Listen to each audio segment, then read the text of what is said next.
Yo, what's good, everybody? Welcome back to Elders Boxing. Back with another live. So this one's kind of random. I just want to drop some news on all the divisions that I can think of. We're gonna run it down off the top. You know what I'm saying? There's a lot of stuff going on in boxing, and it's kind of hard to remember. So the best way I do it is just remember by division. So that's how we're gonna do today. But I want to salute everybody coming through the building. Make sure you guys hit the like button, subscribe, all that good stuff. So it's gonna be a good one, a little quick one. I'm about to head out to Bakersfield to this PBC card tonight. So I'm gonna have to drop some before I bounce. So yes, sir, we're gonna get into it. So we're gonna start with the heavyweight division, of course. We all know what's going on at the top. AJ and Usyk, that's next week for 3 belts. You know what I'm saying? That's a big fight. Looking forward to that one. You know what I'm saying? Definitely gonna be talking more about that this coming week. You know what I'm saying? Breakdowns, all types of stuff like that. We got Wilder Fury October the 9th. We know about that. The undercard is stacked with heavyweights. Helenius versus Kanaki 2. You got Frank Sanchez versus FA. And you got Jared Big Baby Anderson versus Trashenko, something like that, the kid from Russia. So, you know what I'm saying? It's a lot of stuff moving and shaking. What's up, Ricky E245 in the building? Salute. D-Lo in the building. What's good, bro? The Jab Jamboree, salute. So, also in the heavyweight division, we seen Dylan White just got a new date and opponent. What's good, Mr. Lightbulbs in the building? Salute, bro. So Dylan White versus Otto Wallen. That's October the 30th. That's a good fight. That's a good fight. You know what I'm saying? Definitely a good fight. Otto Wallen can pose some problems if it's keep his boxing and his range and stuff like that. Dylan White, top five heavyweight. You know what I'm saying? He got an opportunity to put on and fight a common opponent that fought Tyson Fury. So I like this fight. I like this fight. You know what I'm saying?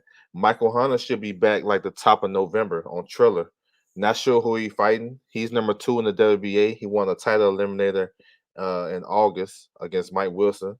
Dane Dubois is number 1. I would love to see Dubois versus Michael Hunter, but I doubt if that happened. They got different paths. But Michael Hunter should be back. No opponent yet, but you know what I'm saying? We should hear something from him. Yeah, Treshchenko. There you go. Yes, sir. Vladimir Treshkin. There you go. 22-0. Southpaw from Russia. Yep. Yep. What's good with you? Salute. The war report. So yeah. Tony Yoka, he won last week. He may return on the Lomachenko undercard, making his top rank US debut. He co-promoted with top rank. So he looked good. You know what I'm saying? I like the performance. He's I forgot, I think number 6 in the IBF. Um, so maybe he'll take the Herkovic fight. Herkovic just fought last week too. He's in line to fight for the IBF eliminator. So we'll see. That's a good fight. You know what I'm saying? 2 former Olympians. I would like to see that. You know what I'm saying? But they're on different paths. Now, Bacoli, he fight today later on, probably in a couple hours. You know what I'm saying? He fighting in Dubai. He's in the IBF rankings too, and there's been some talks about Bacoli versus Herkovic for the final eliminator in IBF. So we'll see. You know what I'm saying? TJ Sports Nation, what's good, bro? What's good? Yeah, PBC got a card tonight on FS1. There's some little under radar cards too. You know what I'm saying? But that's a different type of taste. But there's some cards tonight. You know what I'm saying? We had Jesse Hart last night. He got him a victory after that long layoff. So yeah. But the most notable is the PBC. It's like a bunch of prospects and stuff like that. So yeah. All right. So leaving heavyweight division. Good deal. Yeah, salute, bro.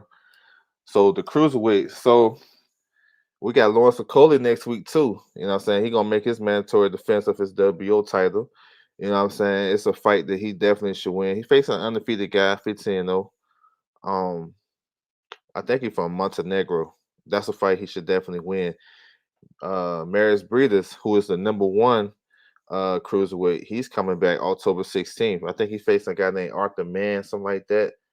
Um, so yeah, but those the reason why I brought these guys up because that's the fight I want to see.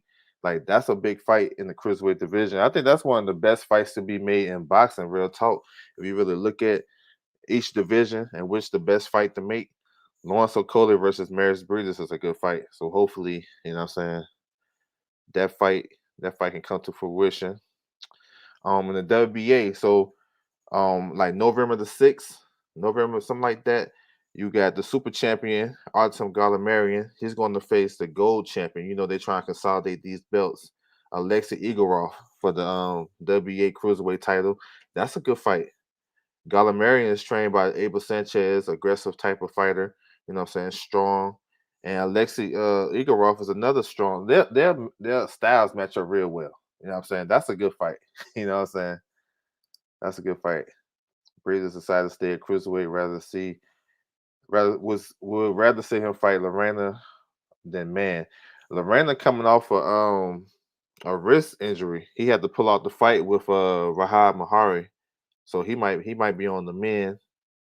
I wanted to see him against the Polish guy, Select, something like that. Yeah. He fought Select, he fought Makabu, gave Makabu a tough ass fight. That's the fight I would rather see, but what I'm saying? That the Wiseman group, they got different plans for him, I guess. Let me see what else in cruiserweight.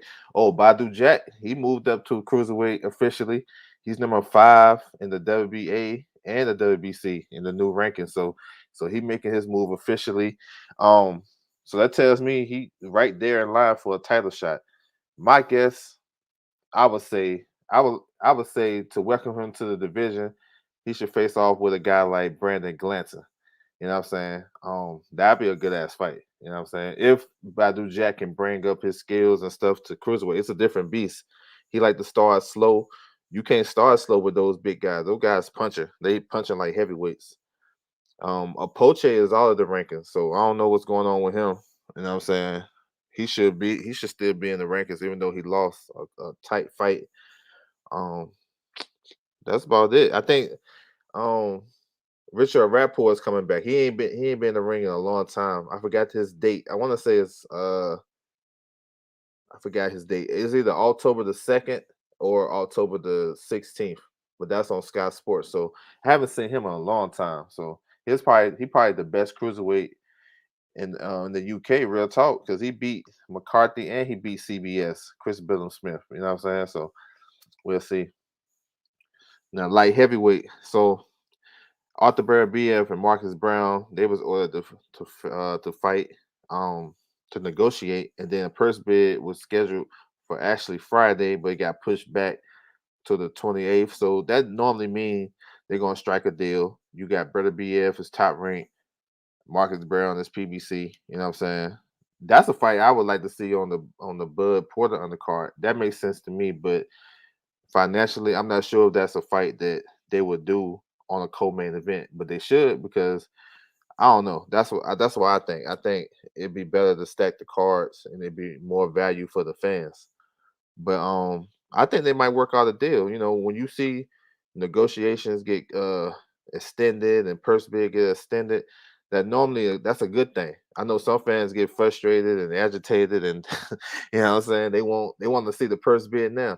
Purse bids are overrated, bro. It ain't number two. Is a representative from two promotion company, top ranked PBC. They send there in the Zoom conference, and I'm saying they open up an envelope. One might be like, 2.5. The other might be like 1.8. So the one with 2.5 get it, and that's it. All right, you got the fight. You got to put the fight on in a certain amount of time. DN, exit out. You know what I'm saying? Close the link out. It ain't nothing exciting. Fans getting excited. That's what I'm saying. But it's kind of it's a catch 22. Fans are excited about stuff like that and not actually the fight. But it's more content out here to watch these fighters. If you don't know them, you can go watch these guys fights. It's fights all day, every day, and then you can always go back. It's quick. So I'd rather like just watch the fights than watch a purse bid. Like that's just boring to me. The fighter's not gonna be there. Those are the most important guys. We don't want to see no Karma ready in no damn Zoom meeting. Nobody don't see that shit. What's up, D Hodges? Salute. But yeah, so hopefully that fight get done. Versus Brown. Bivol, I don't know, man. I think he's in talks to fight John Ryder. John Ryder just fought last weekend. He fought a cruiserweight. You know what I'm saying? Got the victory. So I don't know. I don't know about him. I want to see Bivol versus Zerto. That's a big time fight. That's a big time fight. I like that. I like that fight. You know what I'm saying? And then Joe Smith Jr. is coming back October the 30th on Top Rank. He's facing off against Yilmaz Salamov. That can be a decent fight. Salamov is an aggressive fighter from Russia, so that's what it is. Look out for Buwaxi. Buwaxi might come back at the back end of the year. You know what I'm saying? Maybe in December on the Shazor Parker 2 undercard. You may see Buwaxi on there. Maybe he hit the American shores. Maybe he'll fight on Devin Haney's card. Devin Haney supposed to fight in November in Oakland. So maybe he fight on that card. I mean, that would make sense logistically because he's training with Virgil Hunter, who of course, trains out there in Oakland. So that's a quick little, not a tough commute. Um, so yeah, so we'll see.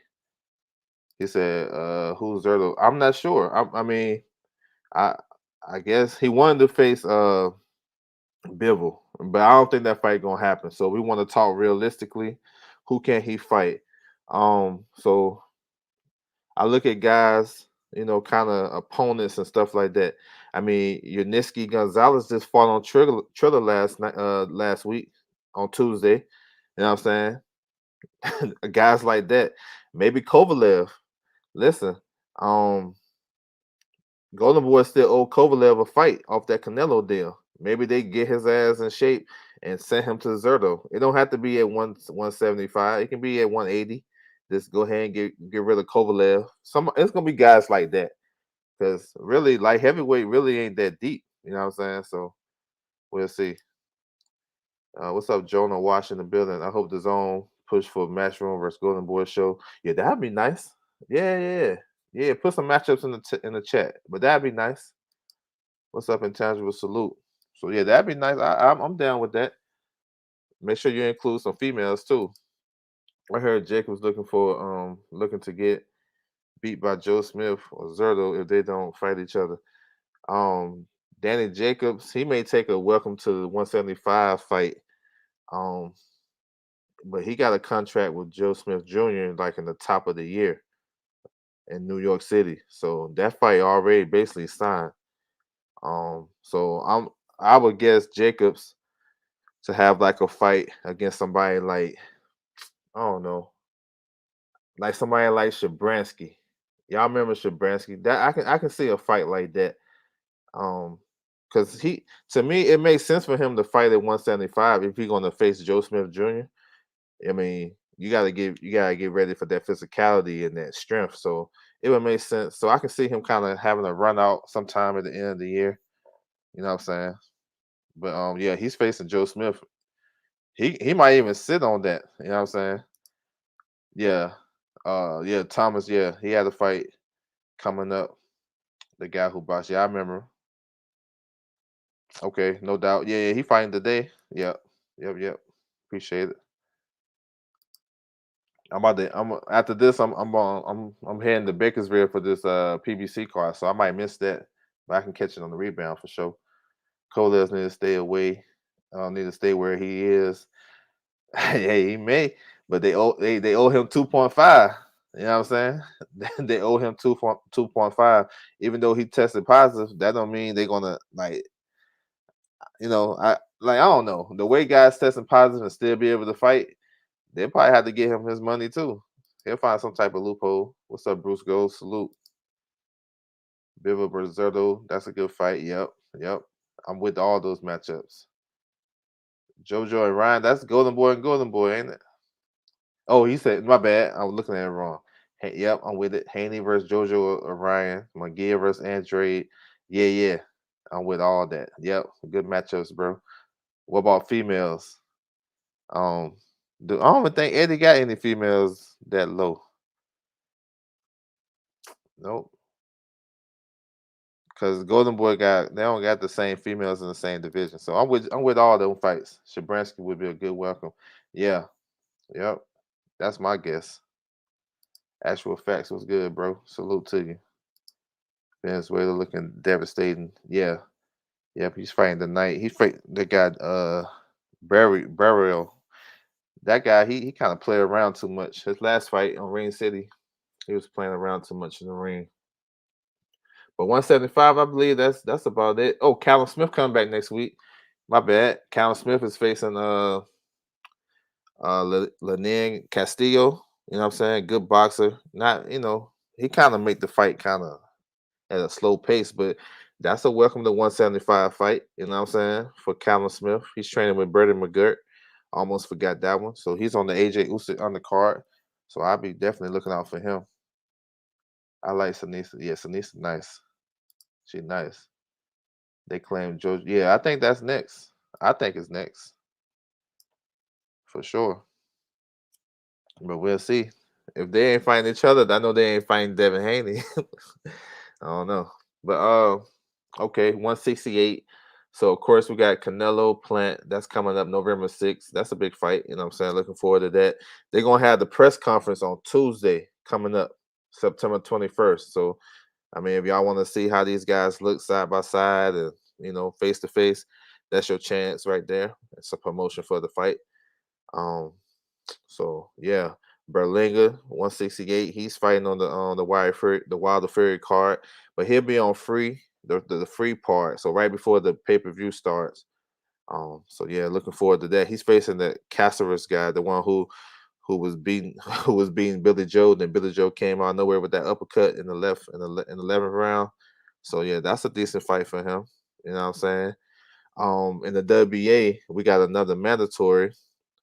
Adios Yas Basuli. I probably messed that up, but he fought Lennox Allen. That fight's on YouTube. He stopped him in the 10th round. You know what I'm saying? So but I don't know who he mandatory for. If he mandatory for David Morrell or Canelo. David Morrell was supposed to face John Ryder, but I think John Ryder going the other way, going to face Bivol. So maybe he's the mandatory for David Morrell, whose PBC is real high on. So we'll see. October 15th, we got IBF eliminator. Um Shevdenko versus Caleb Truax. That's October 15th in Germany. So and the winner of that gonna be the IBF mandatory for Caleb Plant. The Caleb Plant Canelo winner. So yeah, 168. What else? Benavidez is coming back November 13th versus Uzcategui, WBC eliminator. So yeah, bro. Definitely, it's some big fights to be made in 168. You know what I'm saying? Castillo is a good fight for Callum Smith to incorporate McGirt style. Yeah, Castillo a good counter puncher. He got decent pop too. But yeah, that's a good fight. I'm not mad at that. J Rock opponent, he's facing the Mexican Russian guy, Vladimir something. All right, this guy, if you remember, the guy J Rock's opponent just beat Alfredo Angulo last year. I think it was Southpaw. Angulo was supposed to face Caleb Truax. Truax pulled out with an injury, so he faced this guy. I know his name, Vlad. I forgot his last name, but he's Mexican. That's who J Rock gonna fight on the Wilder Fury card. I forgot his last name though. Forgive me. There you go. Vlad Hernandez, Jonah Wash for the save. Appreciate that, bro. Jonah, so my bad. Jonah Wash got that one. That's what's his name? Vladimir Hernandez. Southpaw, rugged. You know what I'm saying? I remember that. Yeah, that's him. That's what J Rock gonna fight. So we'll see. J Rock better be sharp because Hernandez is physically strong. That's facts. The layoff, yeah, the PBC, hashtag PBC layoff, ring rust. It hit a bunch of them fighters. You can name them. uh, Anthony Durrell got hit with it.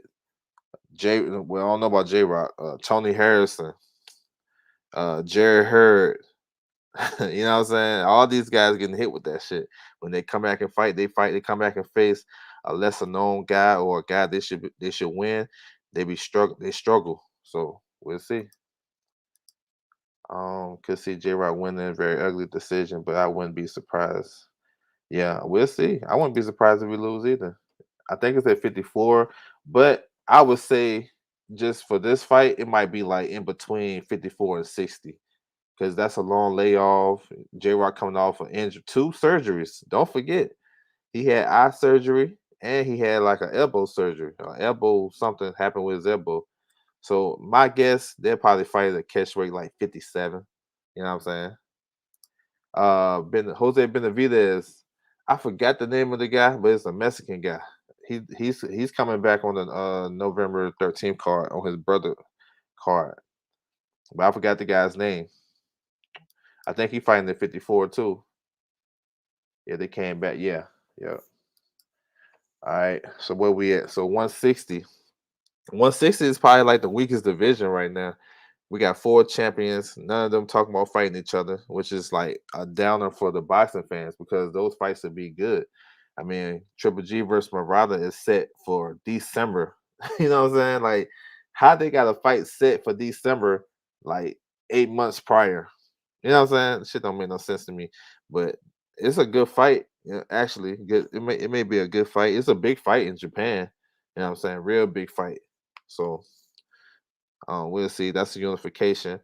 Charlo, I'm not sure what he gonna do. Honestly, I don't know. Um, you got to go through the WBC rankings and just pick a guy that he haven't fought yet. I guess it's crazy.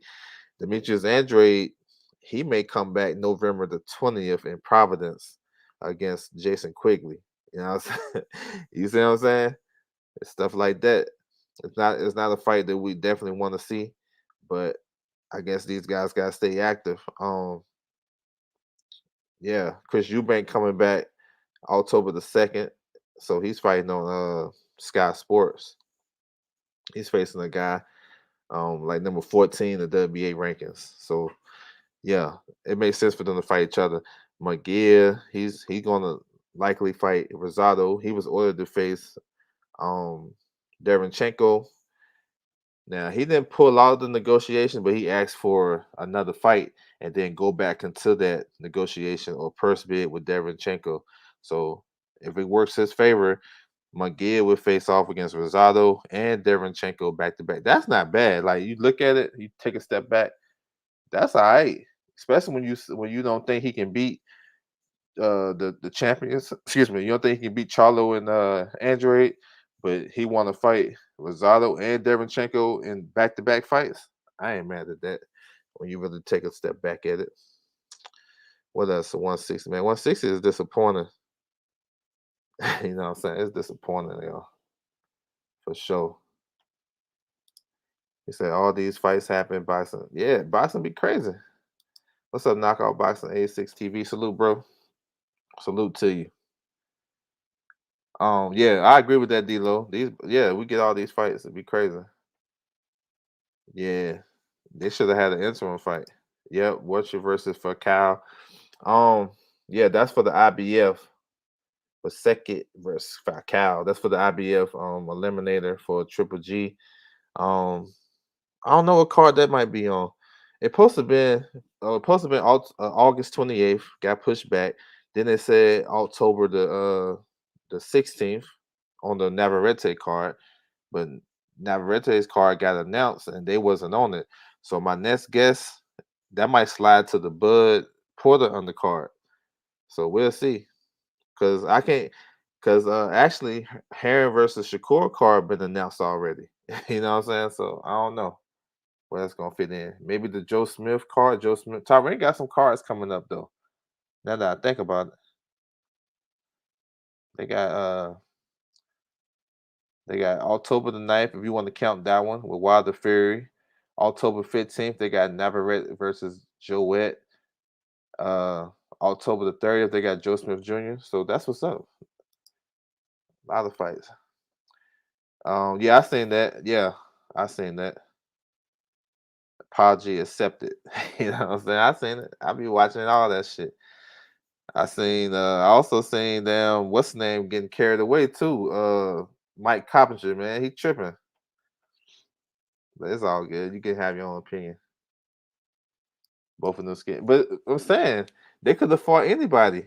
Like, are you still talking about Triple G and Murata? They could have fought anybody. They can go down the rankings and pick a guy that we never heard of and have a defense But see, the thing with Triple G, excuse me, Golden Boy wasn't trying to pay for the opponent he was trying to pick. You know what I'm saying? It was talks about him fighting Falcao. That's a good fight.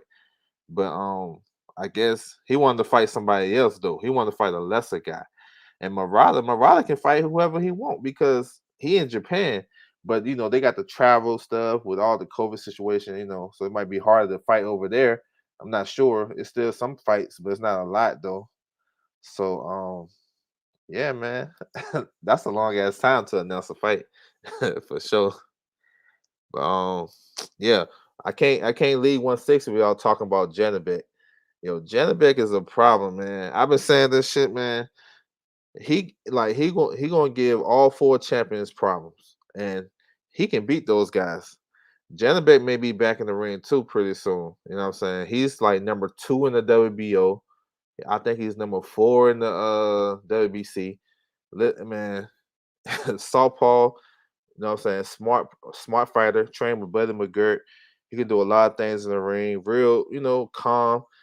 Man, listen, on a good day, he'll beat Charlo. If y'all go take a look back at the Korbal fight, and Janabek is a little bit more. He can punch a little bit more harder, and he's more consistent. He said, "Facts, Janabek." Yeah. So I'm telling you, that's who Charlo should fight next. Janabek. That's who he should fight, bro. You look at the WBC rankings. If you take a peek at it, I mean, he beat most of those guys. Except for like Selecki. Maybe he fights Selecki. I don't know. Selecki is with Warriors Boxing.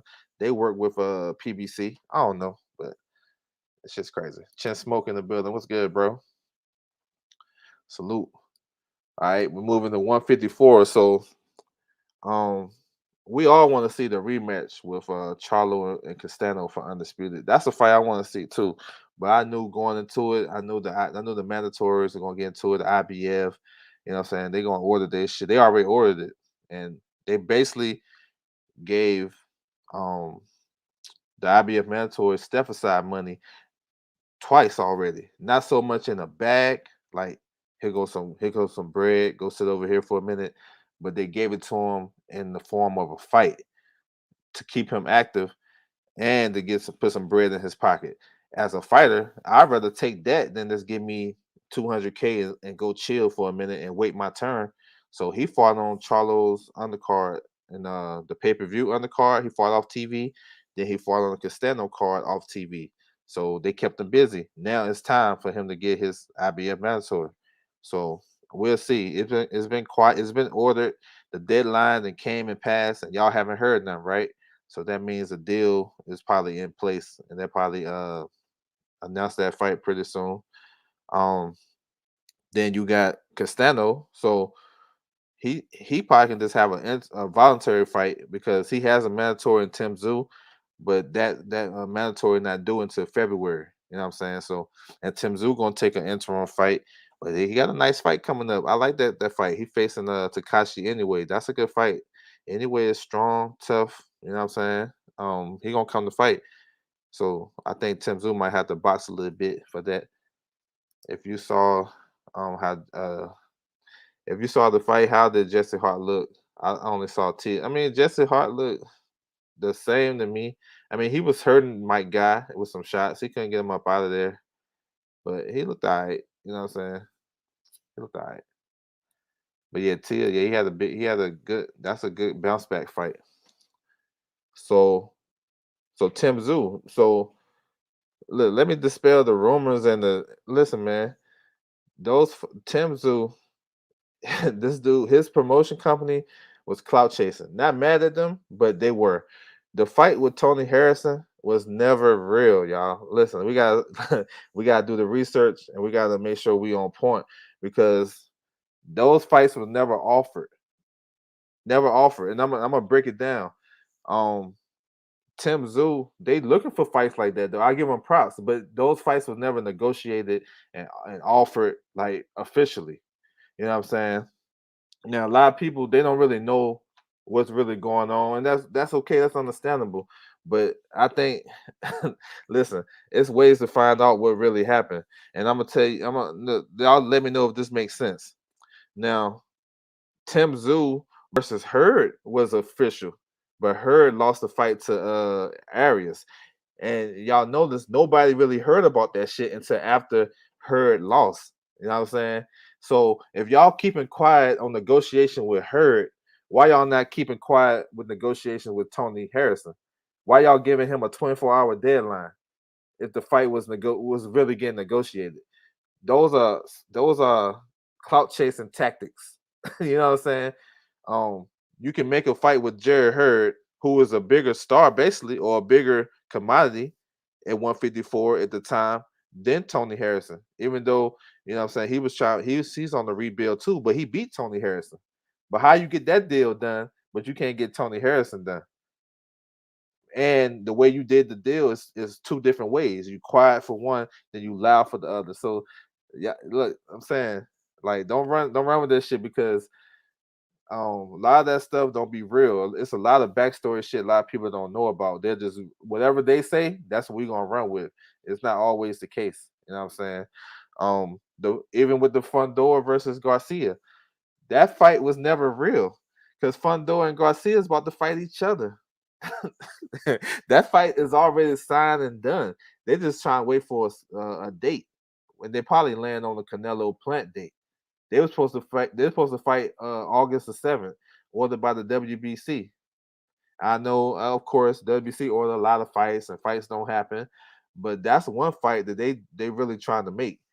You know what I'm saying? So those two opponents wasn't really real either for Tim Tszyu. If you really think about it, if you already got a signed contract with a guy, how you going to fight Fundora or Garcia? You know what I'm saying? So, and then with Terrell Goucher, now that's a fight I like. I like that fight, and I think Goucher would have been a good fight to go down there. But I'm not sure if it was really real if you think about it, because Goucher is not ranked by the WBO. WBO don't slide you in and slide you out like the WBA do. You know what I'm saying? And if he gonna go down there and fight him, he want to fight for that mandatory. You know what I'm saying? Why? Like, you want to go down there, you want to have all the incentives. You got to go across the world to Australia. You got to do the 14-day quarantine, and then you tell me it's just a regular fight? Nah. So that's why when I seen Goucher's name, I wanted that fight, but I kind of like took a step back and say, nah, he's not ranked. He's not ranked in the WBO. But I seen Takashi Anyway at number 7, and Takashi Anyway had a fight like November the 7th already on the schedule. He's supposed to fight a guy in Japan. The guy was like 4-1. I seen that. I was like, oh shit, he already getting ready for a fight. So that makes sense. So I like the fight though. You know what I'm saying? I think he's gonna push Tim Tszyu. You know what I'm saying? He's gonna push him. But we'll see. I like the fight. But I had to dispel that because a lot of people don't be knowing what be going on. For sure. Cass. Okay. Oh yeah, my bad. I missed that. Yeah, he could have had a summer fight. Yeah. Yeah. I don't know why he didn't take it. Keep the rust off. If you saw the fight, oh, I already got that one. What's up, Supreme Beast Boxing in the building? Salute, bro. Salute.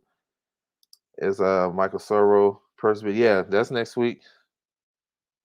Actually, what's the day? That's Monday, the 20th. It's the 20th. Yes, sir. Yeah, Kurbanov. That's a good fight. Yep. I appreciate that. Yep. Kurbanov versus Teixeira. That's December the 11th.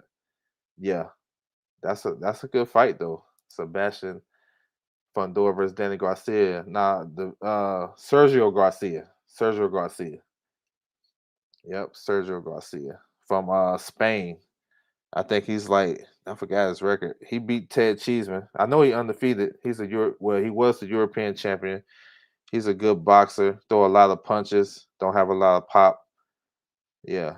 Nah, not Danny. Nah, Danny. I don't know who Danny gonna fight. If Danny moving to 154 for matchmaking purposes, if he moving to 154, he ain't facing nobody like Fundora like that. He ain't facing those guys like that that been active. I can see him facing like a guy. I see him facing a guy like Wally Osmatoso. Y'all remember him, the African who stopped Curtis Stevenson, but he coming off a loss to Brian Castano. I see him fighting a guy like that, Brian Mendoza, um, guys like that. I don't see him facing Fundora, who's like very hot. You know what I'm saying? Nah, Danny, nah. If Danny come back, I think Fundora would be too long for Garcia. Yeah, it's gonna be trouble trying to get inside. Is Lubin the WC mandatory, or does he need to fight? Man, he fought like 2 or 3 of them shits. He's the mandatory. I think he's just gonna stay active. Mad Chad, salute. Um, yeah, Leon Lawson. That's a well, maybe that. I mean, that's more reasonable than Fundora though. So I'm with that intangible. Um, let me get on Lubin. He's saying for the record, Hurd would punish Zoo. Shit, I mean that been a fight that he could win for sure. But the defense, man, he gotta fix that defense. That shit trash. He gotta fix that, man. Um, but Lubin, yeah, Lubin the mandatory. So Lubin kind of like in a tough situation because he got to wait. He gonna have to he gonna have to wait. I believe he's like second in the rotation in the mandatories behind the IBL, but I don't know what he do. Do he stay busy and keep facing decent competition? Like I like a fight. If you're gonna stay busy, I like Carlos Adames. You know what I'm saying? That's a good fight. Carlos Adames, they both are on the same card on Tank's undercard. And it's a reason why they put a Carlos Adames on on that PPV in that pay-per-view spot after getting cut by Top Rank, leaving Robert Garcia. And then he on pay-per-view. Then he fighting right before Lubin. Like I when I see stuff like that, you know what I'm saying, shit start to trigger. So maybe that's a fight for Lubin versus Adamas. That's a good fight. Just to stay busy, you know what I'm saying? Um yeah, like Lubin he's in a good spot. He can either keep fighting or wait it out. I say keep fighting. You know what I'm saying? Keep building your shit. You know what I'm saying? He'll be favorite over most guys that he fight, except for the champions, right? I would favor him over most guys, so stay active. But look at this though. J Rock, he's fighting a southpaw on the Wilder Fury undercard. Lubin a southpaw. You never know. They could have picked anybody. You know what I'm saying? Like a lot of people just don't pick southpaws. Like you know what I'm saying? Like it's like most times when a fighter coming off a layoff, they pick a southpaw. It's more likely they preparing themselves for a southpaw. You know what I'm saying? Getting that extra look because fighting a right hander is nothing. They do that all the time. So that's just me. You know what I'm saying? Maybe I'm reading too much into it. Um, I can see. Oh, that's a good one too. Gallimore. Um, I can see that. I was thinking about Gallimore for Jesus Ramos though. You know what I'm saying? The young man coming up facing uh, uh, uh, a gatekeeper type of guy. But I can see, Danny versus Gallimore. I'm with that. That's the type of fight though, D'Lo. You own it. Fundora fights on the inside. He neglect the reason. That's true. That is true. I watched him live May 1st. Man, that dude, it's like he's long as hell. And I feel like if he was to use just a little bit of tad bit of boxing, it'll make his inside game even better when he choose to get in there. But he don't even use that shit. You know what I'm saying? He don't even use it. So yeah, that's a good point. Hurt already past his prime. I think Zoo would win. Arias was all fighting Hurt. Yeah, he kept getting hit with the same overhand right. Yo, that shit was frustrating to me watching that.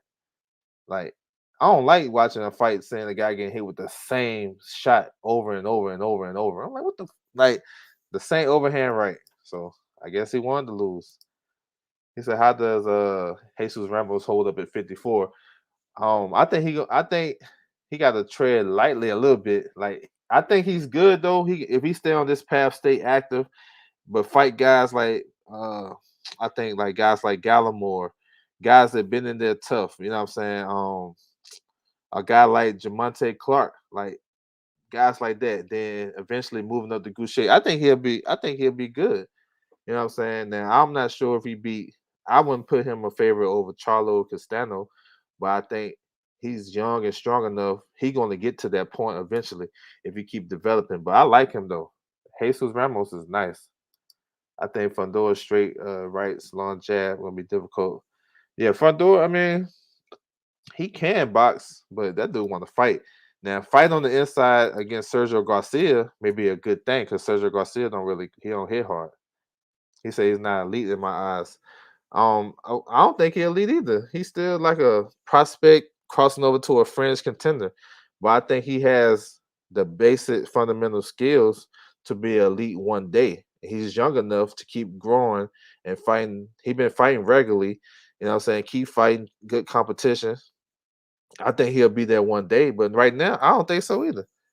You know what I'm saying? He's probably right there at fringe contender type of status. You know what I'm saying? Suzuko, yep. Yeah, that was a good win. Yep, yep. So he probably move up in the WBA rankings. So yeah, it's a lot of smoke at 154. It's a lot. Charles Conwell at 154. What's good? Dre's Finance in the building. Salute, bro. So yeah, it's a lot, man. 154. We can do a whole show on 154. All right. I'm gonna talk about 147. So excuse me. So we got the big fight with Bud versus Porter. So that's a big fight, and I think we need fights like that. And that's a big debate too, who will win and stuff like that. Some people we question Bud's resume at 147, and that can that somehow translate that he can't do nothing with Porter. Then Porter, Porter haven't really won the big fights. You know what I'm saying? I think his best win is either between Danny and Devin Alexander. So and then they like I got a whole thing with this. That's why I don't like turn down people's resumes because if you do that, you're gonna end up diminishing one of your favorite fighters. Especially if you try to pull that shit with somebody like me who be remembering that shit. I'm just give you a quick example. So they say like Bud beat Khan, right? They say, well, Khan is chinny. He had, what I'm saying, he just got stopped by Canelo. Then he came back. He fought LaGreco. He beat LaGreco in 39 seconds, right? LaGreco fought Sean Porter to a 10-round decision loss. He fought Earl Spence on 48-hour notice. Earl Spence stopped him in 3. Khan stopped him in 39 seconds. You know what I'm saying? You know how I can break down people's resumes and be a favorite for Bud, right? But that's why I don't like when they do that. You know what I'm saying? Because when you do that, it's going to start backfiring on your fighter. You know what I'm saying? Sticking with Khan, um, I mean, he beat Devin Alexander better than Sean Porter did. I don't think Devin Alexander touched Khan in that fight. But Porter was holding, grabbing. It was a tough, rugged fight. Alexander won some. You see how I can do that? You know what I'm saying? So that's why, and that's why you don't want to always say, "Well, man, Bud ain't man, he ain't fought nobody in 47." Man, that's the narrative. If you really look at it, if you want, because we go off resumes is based off who you fought, then who they fought, like who they fought at 147 or who they fought in their career. You know what I'm saying? What they do with this opponent. You know what I'm saying? That's how we basing resumes.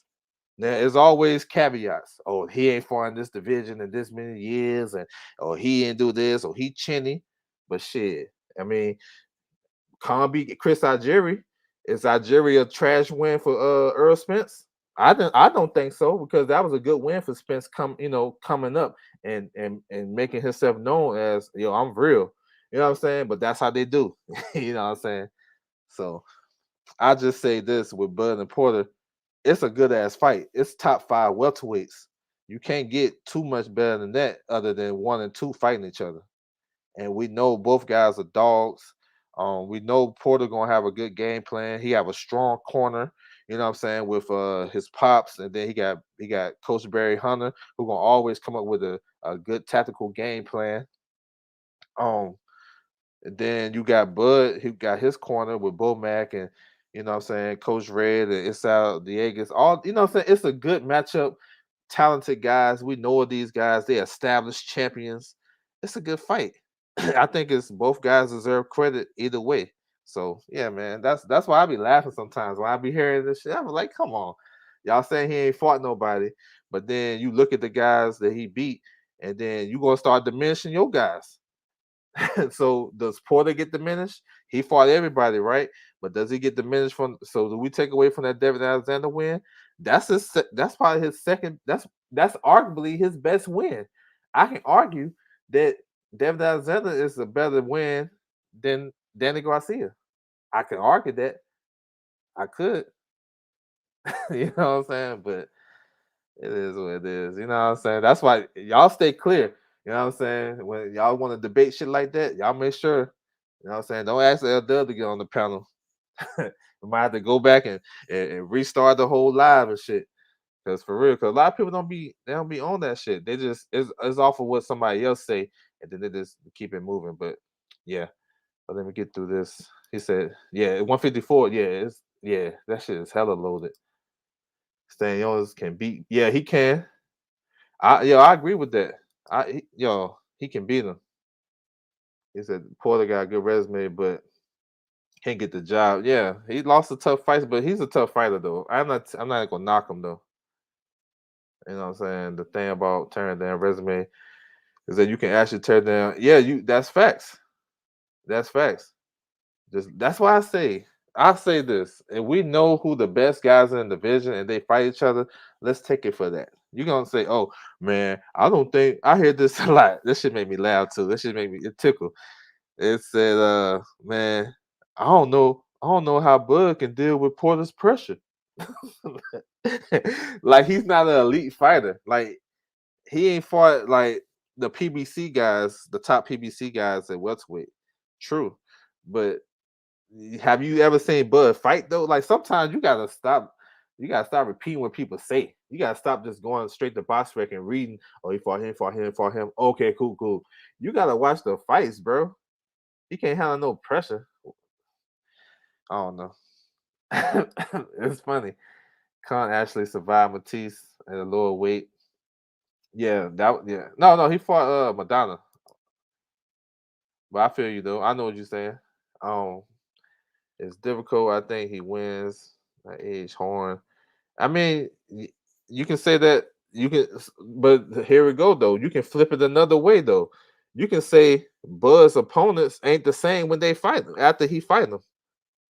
Not just Horn. Look at Phyllis Diaz. He lost his next fight after that. You know what I'm saying? Victor Postal.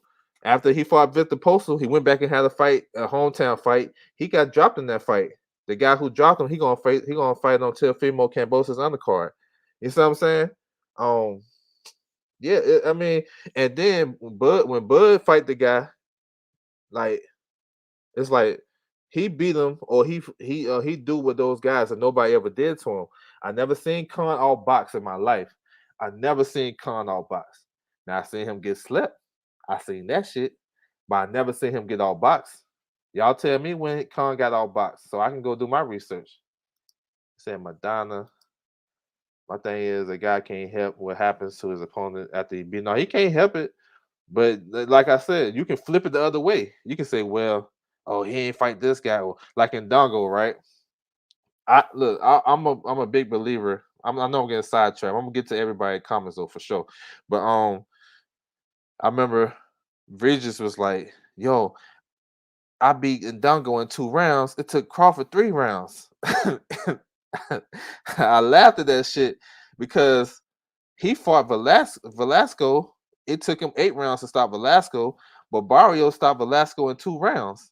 So I don't know, man. These guys, like to me, every fight you can say that shit, but it always, like I said, resumes you can chop it, break it down. It can backfire on you, especially if you got a motherfucker like me. I believe every fighter needs somebody not like or similar that knowledgeable about the game on their team. Look, these guys be coming out with the craziest shit. They don't know what the hell they talking about. They be sounding like some casual ass dudes. And we know in this day and time, everything you say gets scrutinized. So if you had somebody, let's imagine if they had me on their squad. Be like, "Hey, hold on, bro. You just fought 2 guys in a row. That's on the like. I'm speaking on Regis. Regis, talking about about Mikey having a tune-up, right?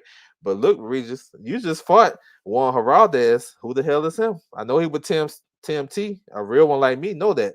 But do these other guys know Juan Heraldez? And you miss weight. Then you fight Ivan Red Cash on Triller. Those not tune-up fights coming off the Josh Taylor loss. Now Mikey been out the ring for however long, come back having a tune-up against Sando Martin. If you do your research, Sandor Martin is, you know what I'm saying? I would favor him over Red Cash and the other guy. Like they based on the same level.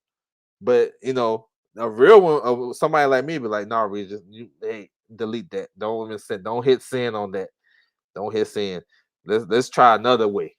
You know what I'm saying? And you know, so that's what I'm saying. A lot of these fighters, they don't really be knowing. We know more than they do. Us in this chat, we know more than they know. So I'm just saying, y'all keep doing what y'all doing. That's all. I'll just say that to say that. I don't like that. What you do after the fight narrative. Yeah, that's how they do. Crawford winner post style also requires context. Post style was arguably even. Yeah, that's what I'm saying. So there you go. Intangible, you own it because you can say, well, Bud didn't have no issues with Postal, but Josh Taylor did. You know what I'm saying? And Jose Ramirez, he damn man. I thought he barely got that. If he didn't come on strong down the stretch, he lost the first 4 or 5 rounds to me. Um, that was like a draw. So yeah, that's a good. Yeah, there you go. That's a good one. Hindsight 2020 wins and losses. It's crazy. It's how you look at it or how you can argue that shit. Have no control. Yeah, yeah. You don't know what she gonna do after that. Look at Diaz fight, Bud. So yeah, he was tapping on his damn head, and Dongo, yeah, and Dongo. I remember that. And Dongo is the only person I know. Now let's put. That's why I like to push it in perspective, right? When they be downing these guys, I don't like doing that shit. I like to give everybody their props. I'm a glass half full boxing fan, so they said Dongo is trash, and man, you fighting Dongo, nobody knew him. Far as I know, now somebody correct me if I'm wrong. Dongo is the only fighter that I know that won his titles on the road in back-to-back fights. With all these titles we got spread out, we at one time we had about 90 some titles, right? Now they done slimmed it down, right? But all that time, I never seen nobody won back-to-back world titles on the road. Y'all tell me. Put it in the chat if y'all know. I ain't talking about back in 1940. I'm talking about recently when we got all these belts scattered around. So if Dongo's so trash, how the hell he get to do that? And I remember Troyanowski at the time, they was saying he'll beat Bud Crawford. They was calling him the Russian Mayweather and shit. But then when Dongo beat him, and Dongo beat him now, he ain't nothing. And he beat him in 40 seconds too. He said, facts. I tell people all the time, watch the fights, bro. It's like cooking. BoxRec is like your recipe card, right? I'm about to cook up some shit, some boxing knowledge, right? So I go to BoxRec, I'm gonna pick a fighter. Oh, he fought him? I didn't even know that. Now you got the recipe. Now you preparing and cooking the meal is go and watch the fights. That's how I look at it. That's how I learn. I mean, no, I got you, Madonna.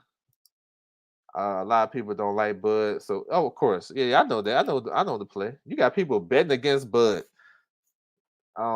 What's up, man in the building? Salute, bro. You got people betting against Bud. They say Brooke is trash, but they bet Brooke to beat Bud. Why not just bet the knockout for Bud?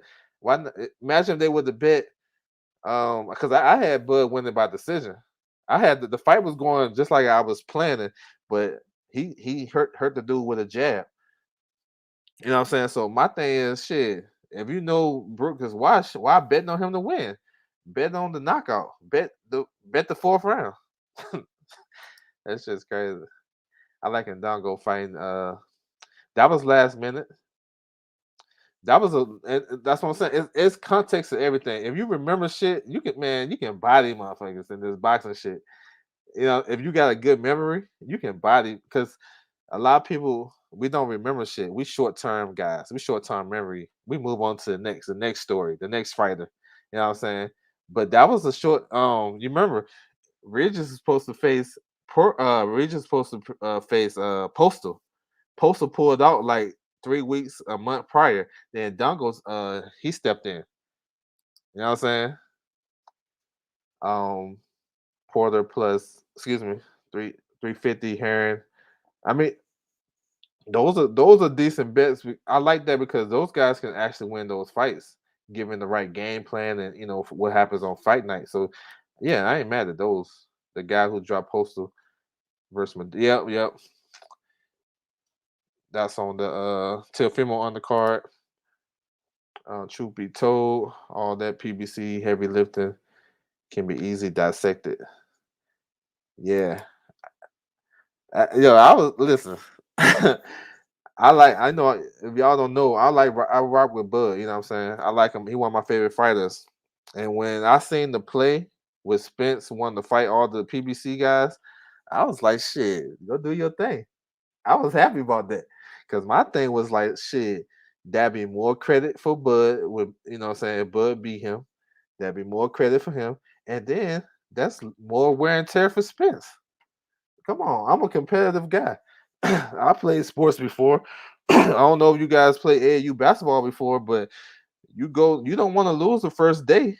Hell no. You go into a losers bracket, you're gonna have a game at 8 o'clock in the morning, then you gotta win that game, then you gotta win another game at like 12, then you gotta win another game at 4 just to get to the championship day on Sunday. Hell no.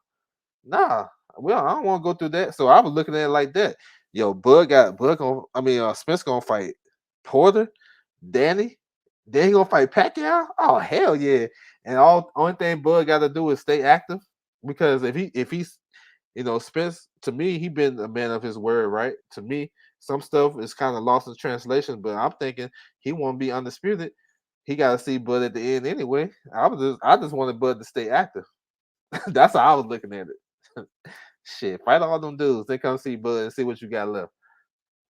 With Eddie Gibb Prograde, I think so. Yep, I think he will. Yep. This is one. It was salute to you, Black and Brown. Salute. I appreciate it too. I heard it stated emphatically the other day that Heron is better and more accomplished than. Um, I don't know about that one. I don't know about that one. I disagree with that one. I mean, I disagree with that one. Like, I don't think like if I look at Postal and Jamel Herring, I don't think Jamel Herring is a better fighter than Victor Postal coming off the Matisse win. But I don't know. I don't think so. He gonna have a chance to prove himself. I think Jamel Herring is a good fighter. He proved a lot of people wrong. But when I think about the Shakur fight, I think about Memphis Miller fight. And a lot of people in this chat will agree that Shakur is better than Memphis Miller. And Memphis Miller can all box and stabilize a Jamel Herring. Now, they say he improved. I would agree with that. He got a good team and he got everything right, what I'm saying, as far as nutrition and stuff like that. He a better fighter, of course. But has he faced another southpaw like Memphis Miller since he lost to Memphis Miller? So you can't tell me that Shakur can't. I don't know.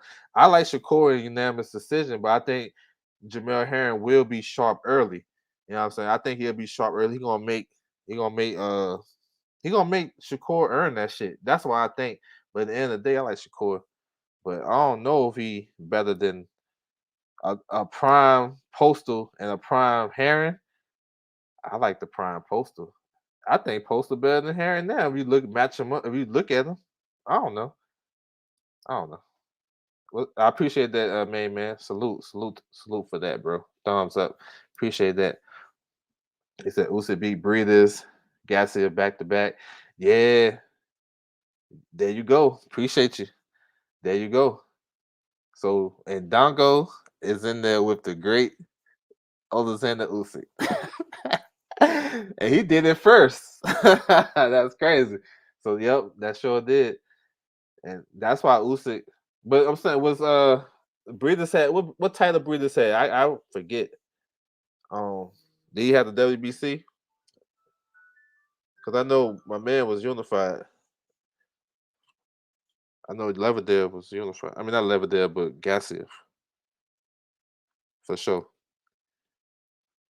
But yeah, I appreciate that though, intangible for real. Salute on that. Oh, let me get this shit. Yeah, for sure. He said Crawford Star. What's good? EBA 1-on-1 boxing salute. Crawford starts to pressure when he get hurt and switches style. He seems stronger than Porter. I can see the fight going like Ugas, but Crawford being more active, more pop. That's a good assessment, bro. I appreciate that. I can see that too. I can see that. Said he said Bruce was gonna KO, but yeah, I remember that. But they was betting bread on that shit, bro. That's what's up. If you can't see Bud as elite, your eyes, with your eyes, regardless of who he fought, then I question if you know. Man, listen, exactly. I remember now. I remember Roy Jones Jr. Right, he beat B Hop in '93 for the IBF, and then this dude he didn't even defend. He only defended his title once. He fought Talani Malinga. He beat him. Now that was an important fight because Malinga had fought Eubank and Ben. They couldn't stop him. My man Roy Jones stopped him in 6 rounds. Then he had another fight at home, a tune-up fight. Then he faces IBF mandatory. Thomas Tate stopped him in 2 rounds. Um, then he fought.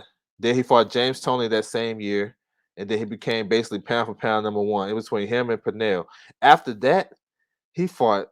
Listen now. He fought Antoine T. Bird. Y'all know him? Let me know if y'all know Antoine T. Bird.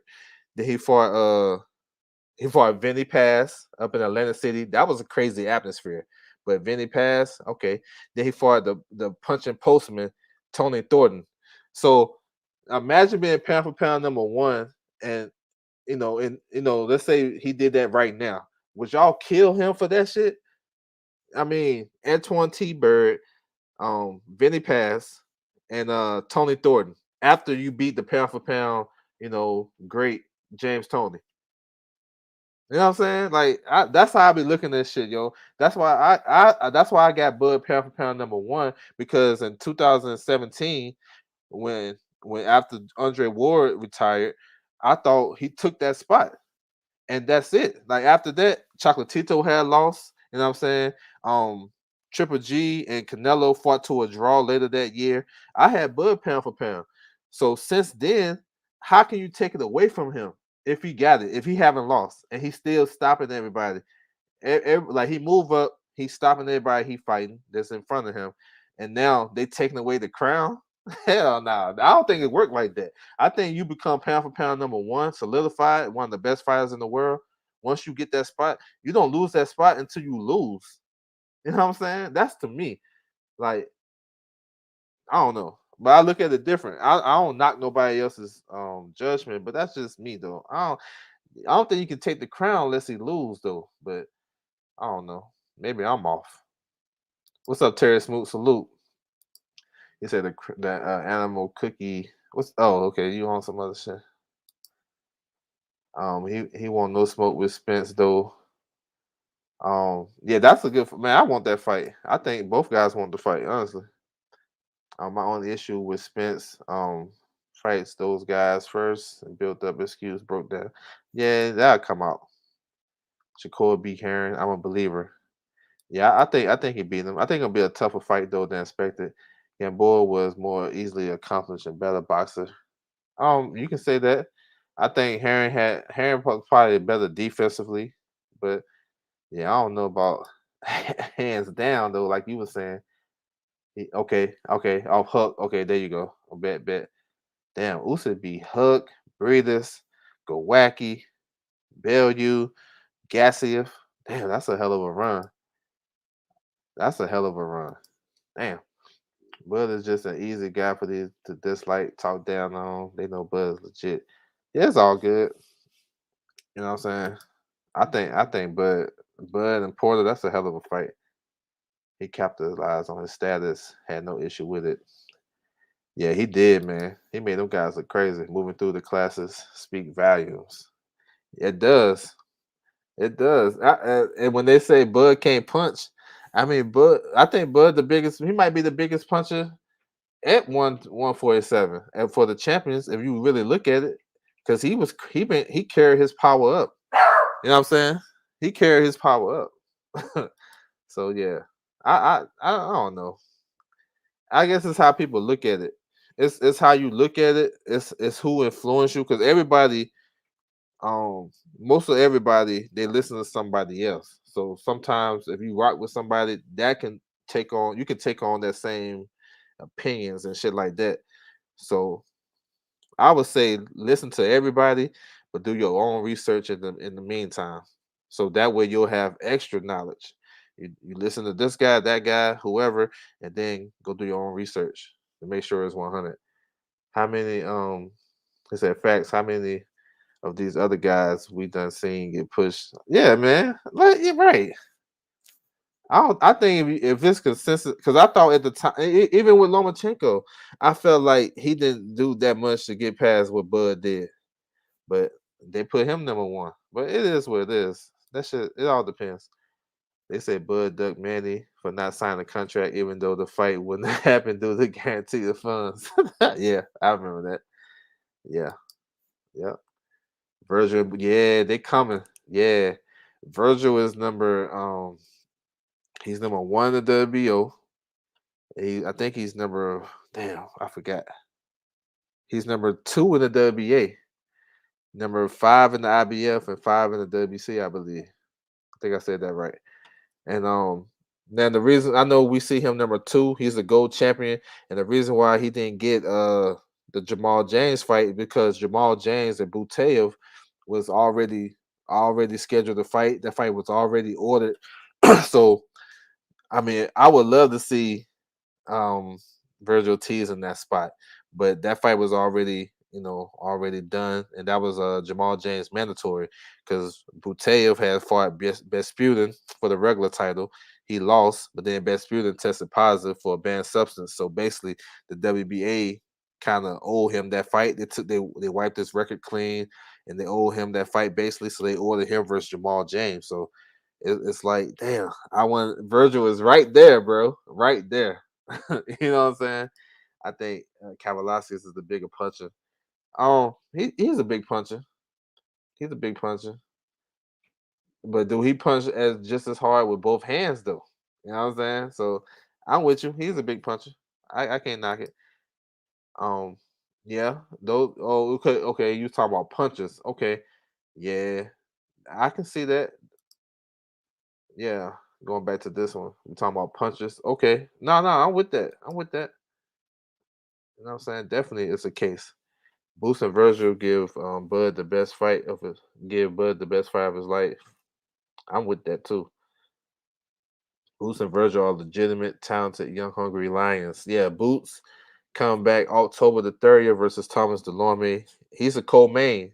You know what I'm saying? He's a co-main, so we'll see who will be the main event. If I'm looking at it, I would say it should be Jamal James versus Buteyev because they supposed to fight before November. And we know how these schedules be working out. They leave in an open spot for the main event. It makes sense to just put on an all welterweight card. I'm with that. It says Spencer's out and definitely was my personal favorite fighter today, Bananas Ortiz. Yeah, I like Spence too. Like Spence always come to fight, bro. Like no matter what you say about him, he always come to fight. You gotta respect that shit for sure. WA consolidating heavyweight is a mess with the legal issues. Yeah, bro. You're not gonna get that shit situated no time soon. Um, I would say I want to see Dubois versus number two Michael Hunter. That's a good fight. You know what I'm saying? But yeah, you're right. You're right. So I mean, AJ haven't had a WA mandatory since Povetkin. What was that? 2019, 2018? I can't remember. 2018. He lost the title, regained it, so it restarted. So he probably in the clear. You know what I'm saying? So we'll see. But yeah, um, let me see. I forgot where I was at in the division, bro. I appreciate, man. Listen, it was much love in the chat, though. I ain't gonna hold y'all. He said 2018. Yeah, it's much love, man. I didn't forget where I was gonna go. That's good, man. I like the participation for sure. It helped me learn too. Um, so 140. I know we got Josh Taylor coming up against Jack Catterall. That's it. That's December 18th. I like Josh Taylor too. That's a good fighter right there. Undisputed. We'll see. Teofimo talking about moving up to fight him. I welcome that fight. You know what I'm saying? We gotta see Teofimo coming back October 4th. We're gonna put a close to this long saga soap opera with him and Cambosis. That shit don't make no sense, bro. Them dudes should have been fought. Um, Tank Davis, man, listen, Tank is one of those guys. It's hard to kind of judge and pick his fights because he's basically the cash cow. He can fight anybody. And like real talk. And the way they moving him, they're not moving him like to fight the best. You know what I'm saying? They're moving him as an attraction. Like, you know what I'm saying? He said, T.O., yeah, oh, that's crazy. But you know, that's gonna be a fun fight. Cambosis coming to fight though, so it's gonna be entertaining. You know what I'm saying? Cambosis ain't no runner. You know what I'm saying? He said Spencer's a great fighter and fan friendly. Always scratch my head when fans talk. Yeah, me too, bro. Like, I don't know. Trilliverse. Yeah, I mean, to me, but let me go to the Spence thing. The Spence, listen, I like Spence, as a fighter. I like how he carries himself. I don't care that outside the ring shit though, because I ain't really getting to boxing. I ain't getting to boxing to know what these guys do on their personal life. If he kissing rappers, if he doing this, if he riding horses, I don't care. Every time he get in the ring, that dude be fighting. That's what I care about. So yeah, it's just haters. Triller versus Monday Night Football. To me, that don't mean nothing to me. You know why? Because I'm gonna watch the fight anyway. And that's a promoter's problem. That's not the fans' problem. The promoter should be worrying about that shit. I don't, man, listen. As a boxing fan, I'm gonna watch that shit regardless. I don't even care. If I can get a link, I'm watching it. You know what I'm saying? I was up last night watching Homie Choi, the WBA female champion, 130 pounds fight. You know what I'm saying? She gonna fight Terry Harper next. I'm watching. I'm scouting, get my mindset right. So so when I break down these fights. So I don't really think that really matters to me because as a boxing fan, we're gonna find a way to watch that shit anyway. If you know, that's for promoters and casual fans and shit like that who if it's on in Monday Night Football on. I don't even watch football, so what I'm saying. I can't even relate to that. You know what I'm saying. But I feel what you're saying though. I guess for them as a marketing, because I know today we got to know what's going on with the business and how much money these guys making and shit that don't benefit us, right? So we got to do all that. So I guess it is important to know who's gonna watch the fight, the viewership numbers, and all that. But for me, I don't care. I'm just gonna be 100, 600. Okay. Um, Shane Triller dish the women's. Yeah, that was messed up too. Yeah, but it is what it is. But yeah, what I was saying about Tank, he can fight anybody. You know what I'm saying? From 30 to 40. Maybe the right person at 47, he can fight. So I don't know. Hopefully he'll be back in the ring pretty soon. But I don't know. I know they're talking about Rolly. I don't think he fighting Rolly next.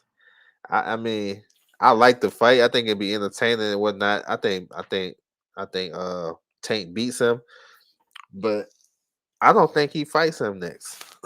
I'm just being 100. To me, it don't make sense to me right now. Maybe one more build up fight, then yeah, because I look at it as both guys is promoted by the same guy, the same company. I never seen Mayweather Promotions put two of their fighters together, not even on a smaller level, not even prospects, not even um two guys coming like I never seen them do that. So you trying to tell me they got two guys who are arguably their two best guys? I know they got Badu Jack, but I mean, you know what I'm saying? He don't, all I hear is from Tank and Rolly. So you're gonna put those two guys together now, where you can put them on the same card, build it up for a pay per view or a bigger fight, or you can have one campaign at 35, one campaign at 4. Like it's ways to do it instead of keeping. To me that I don't think it don't make sense because if they do that, The winner is gonna be the main guy. Then what's gonna happen to the other guy? How you gonna make bread outside your like with your promotion company if you're gonna put your two top guys together? That's just me looking at it. Now I could be wrong, you know what I'm saying? But I don't think they're gonna fight next. He said can't see Haney, Tio, or Ryan staying at 35. They all yeah, I'm with that too. I think Tio gonna be first to go. I think Tio beat Cambosis. I think he gonna try to fight Josh Taylor. He can use his WBO super title and be the number one guy. That'd be a big fight, bro. And I agree with you though. Yeah, them guys ain't gonna stay. He said Isaac Cruz or Paluyo. Yep. Yeah, bro. John, you're a smart ass dude, bro. You own your shit. Yes, sir. Salute to everybody in the building though. But yeah, yeah, you've been paying attention. Those two, that's why I said it's hard, um it's kind of hard to pick his fights because he can fight from 140 to 130. He can bring guys up. I think it's Pitbull Cruz. I think the WBA gonna order now, especially if Teofimo move up, then that's gonna open up a lot of shit because if Teofimo move up, they can do a box off like they're doing at 147.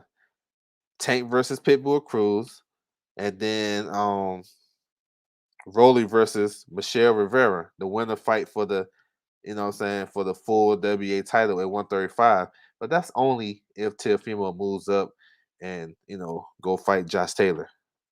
You know what I'm saying? What I'm saying? So that's what I see. Let me see. What else? Big news. Oh, we got Fulton versus Figueroa back on. That's a big fight too. Unification. Looking forward to that. Mikey about to fight Sando Martin. That's crazy. But I like the undercard though. They got some good title fights on the undercard. He said Tank ain't. No, he ain't making 130. No, he ain't making that. I agree with that. But I was speaking on him bringing up 130 pounders. Like he can bring up a guy from 130 to come fight him. You know what I'm saying? But no, I agree with that. I can't see him making 130. Man, I can't see it, and that's why he vacated his 130 title.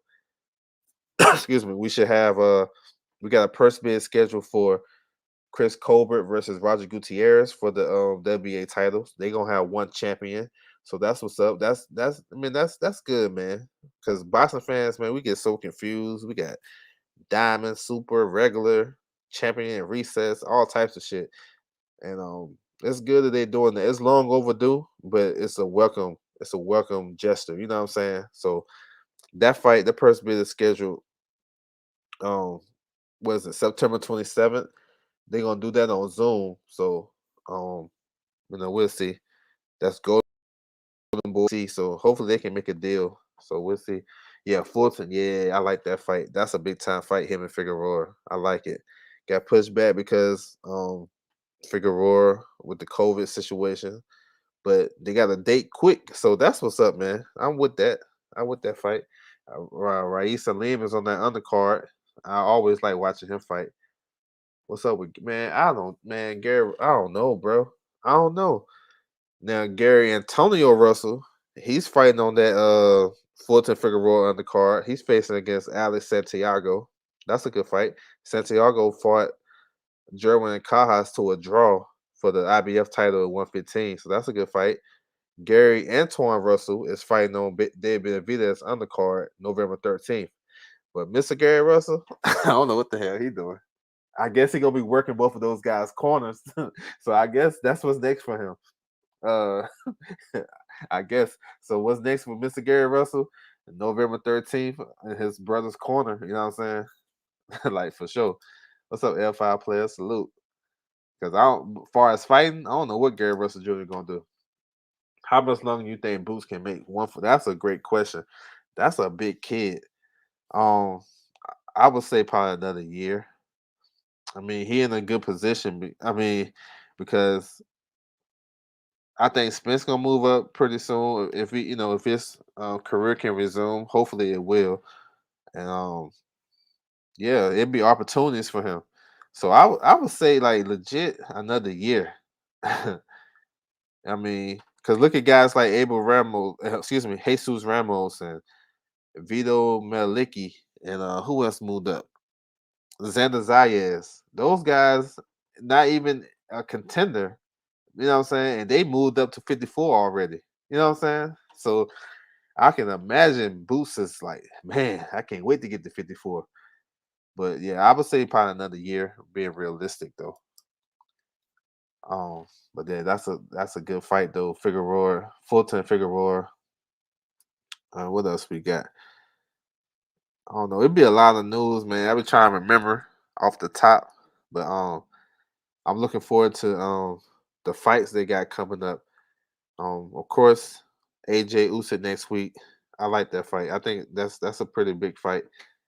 Um, he said it amazes me how these fighters make weight.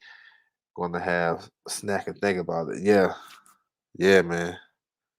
These some big dudes, bro. Like Boots, like you can tell he probably gonna end up at like 160 or 68 when he get older. You know what I'm saying? Those guys is but yeah, Usyk, AJ Usyk. I'm looking forward to that. I'm kind of hyped about that one for sure. Um, October, what we got? I know Eubank coming back. Then we got the Wilder Fury, Harry versus Shakur. That man, that's gonna be a big time fight too. Usyk plus 200. Um, I'm looking forward to that because I have to, what I'm saying, I ate crow on this one. I didn't think Jamel Herring was gonna face Shakur. I didn't think so. So and then I love that performance Jameer Herring had against Frampton, and that was a good bounce. He needed that coming off the Oquendo because I felt like he quit. I'm just being 100, man. That corner didn't look stable. He didn't look like he wanted to be there. You know what I'm saying? He was whenever you see a fighter reaching out to hold, that means he probably don't want to be there. You know what I'm saying? And you reaching out the hole, and you got the height and reach advantage. He dropped him with an uppercut. I don't think he want to be there that night. So he redeemed himself. Now he gonna face Shakur, which is it could be a high level chess match. I think Herring to win this fight, he got to make sure. Oh, excuse me. He got to make sure his distance is on point. He got to make sure he got to be aggressive too. He can't just sit back and just try to box with Shakur. He can step to Shakur and see if the power if he have any power and he can throw in combinations and kind of make Shakur fight. You know what I'm saying? And can use his height and reach and get the jab going. And but I don't know. I don't know if he can be able to sustain that. He has a tendency to kind of lose focus in the mid rounds. Go look at the Lamont Roche fight. Like he was dominating early, keeping his jab, had a stiff jab and making him pay, you know what I'm saying, with the counters. Then like in the mid rounds, he started to tail off. Um, but he won enough rounds early that he was pretty much ahead. He got hurt in the 11th round in the Lamont Roche fight. That's gonna be a similar type of fight because boxers and stuff like that who gonna out counter punch the counter puncher, who gonna be the aggressive when you got two boxers, who gonna be the aggressive? I think it's gonna be Jamel Herring. I think it's gonna be him. But I like that fight. I thought Spence would be a middleweight when I say him in the amateurs. Yeah, he fought at 52. Yeah, I bet he can't wait to get to 54. But yeah, who's training Shakur for this fight? His pops. Well, not his pops, but his granddad. His granddad trained him, and then Kate Karoma. But yeah, it's a pretty good fight. But yeah, I'm about to close this out, man. I'm about to head up to Bakersfield today, and we're gonna watch the PBC card. You know what I'm saying? And see what's going on with that. But I want to salute everybody coming through the building, man. I really appreciate it, man. Dropping comments and adding y'all boxing knowledge and comments to the stream. It's much appreciated, bro. For real. Because without y'all, it's like that shit kind of make me go longer and longer. You know what I'm saying? So appreciate that, man. Continue doing what y'all doing. Everybody out here with channels, continue doing what y'all doing, pushing boxing. Don't give up on it too fast. Yeah, of course, express your what you don't like about it, all the BS that go on in boxing. Of course, I feel that shit too. But don't leave, bro. You know what I'm saying? Especially if we can get that November. You know what I'm saying? The way it's scheduled, Canelo Plant, November 6th, Benavidez, Uzcategui, that's a fun fight. Bud and Porter, November the 20th, and then Figueroa and Fulton, the 27th. Shit. You know what I'm saying? That's a hell of a month. Said thanks to you. Yeah, no doubt, bro. Appreciate you. But yeah, man. So keep doing what y'all doing, man. Once again, this was a fun live for me because I had to get some of this shit off my chest, bro. I ain't gonna hold you. It's like overload. So I come here just to get it off. So you know what I'm saying? Appreciate you guys rocking with me. You know what I'm saying? And that's my time, and I'm out.